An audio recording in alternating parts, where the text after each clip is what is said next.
Okie dokie. So I reviewed the new Supercross movie Pay Dirt. The same people who made Unchained, the untold story of freestyle motocross, came out with this new documentary about Supercross. I love movies and I love documentaries. So when someone tells me they have a movie that I need to see, or like a meal I need to try, or a band I need to listen to, I like to ask them what their favorite movie or favorite meal or favorite band is. So like, dude, you got to check out this movie, and I would say, hold on, what's your favorite movie? And if they say something like, what's that one movie about the three chicks, The Sweetest Thing, I would probably be like, I'm not gonna go see whatever you just suggested.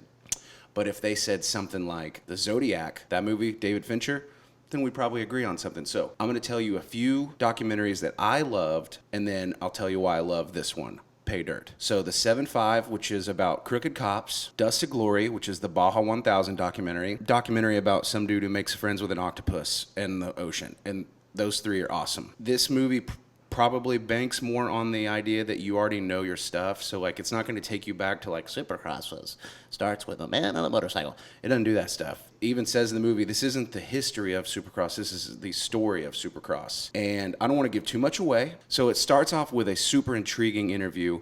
And I want to say that the stories here and the way that they go back and forth from portraying the action that maybe they didn't get documented at the time, like the Jimmy Button accident, the way they creatively used shots from current time and then like morphed it into, I don't want to say like evergreen or generic, but like a good, instead of just stock B-roll, they had great shots that portrayed the stuff from back in the day that they maybe didn't have documented. So I really thought that the way they used current footage to fill in the gaps of back in the day was great. And the stories, like I said, I didn't know a lot of these stories. The stuff about like Ricky Carmichael's mom training him, Brock Glover and Bob Hanna had such a feud. I know this movie's out in theaters. It'll probably catch on more when it hits like streaming platforms. Like I know that Unchained did really well on Netflix. So from 2011 to 2013, I was actually a part of the Supercross series doing opening ceremonies videos and just whatever they needed. I was pretty much one of the guys that had to do that. And so I got to work with a lot of the people that were in this movie, and it was cool. I got excited when I saw Gendro's face and Prater, and like Prater's legit like a real life Brad Pitt guy from Moneyball. Like that's how that his demeanor in that interview, even though it was pretty minimal, like that's how he is almost 100% of the time. Whoever did the score for this movie, I really enjoyed the instrumental synth. It was super cinematic, like that's such a generalized, overused term, but it was, you could tell the sound effects were, it was like visceral. It brought you in closer to the action, and I had never really seen a lot of these shots before. I watched Supercross and action sports a lot, and that's the other thing too. Nowadays, stuff's for free online. We've talked about that before, like, a lot of stuff goes online for free, and it's top tier. It's super good. For stuff that gets put online for free, it's really wild what resources people put together. So for something to be, available for purchase, it's got to be up there. And I genuinely think this film is that. Like, it meets a threshold of quality that, and the storytelling, and they had the ultimate bro of all time, Josh Brolin, which, if you haven't seen Dune and Dune 2, outstanding. And he was good in parts of Old Boy. He narrates this just like he did Unchained, the freestyle motocross story. I didn't know that he rode dirt bikes. I think that's pretty cool, but I think it's also pretty popular for people that grew up on the West Coast. So Jimmy Button's story, like, that one probably hit me the hardest, because I didn't really, like, I had seen in my time in Supercross, we were asked to like film headshots of Jimmy. I don't know what exactly he was, manager on Yamaha or something like that.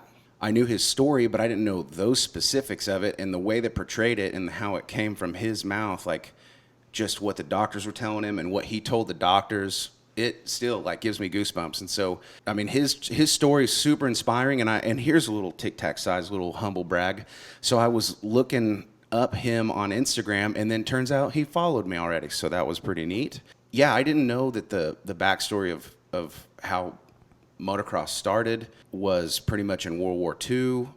And even Hemingway wrote about cycle riders getting mail from fort to fort, and that was pretty legit, something they explained in this movie. So, fun story about Prater. My first day officially working at Supercross for Feld, was 3 rounds to the end of the 2011 series. So James Stewart, Kevin Windham, these dudes were still racing. I remember being on my own and they were doing some sort of riders meeting and everyone gathered around. And I remember I must have looked nervous or something because Prater walked up to me and he goes, I don't know what it is, but I love him, but this is what they do. Hey, buddy, you doing okay? And I'm like, yeah, which one's James Stewart? And the way he looked at me and I was like, I'm just kidding, I'm fine. Honestly, when it ended, I thought, what the hell? This seriously could have been longer. Me and my wife were both kind of looking at each other like, that's it? That's the end of it? We could have kept rolling. I wasn't bored at all. It was super engaging. Yeah, this was seriously one of the better action sports documentaries. This is not a ride movie. There's ride movies that have music and a little bit of interviews, and it's like a fine line between, again, cinematic is just like dolly shots. The reason I ride is because of the freedom. And then, in comes in some song or whatever, but this was definitely more like of a movie. It tiptoed back and forth from story to action to story to action. This is about the core group of people that grew the sport into what it is today, and I think that's what Pay Dirt is about. So that's what I got out of it. I really enjoyed it. I can't wait for them to do another one. Anyway, check out Pay Dirt, the movie. It is available in theaters right now. You can go to your computer and do the old Googler and find out where it's playing, and I'm sure that it is in your area.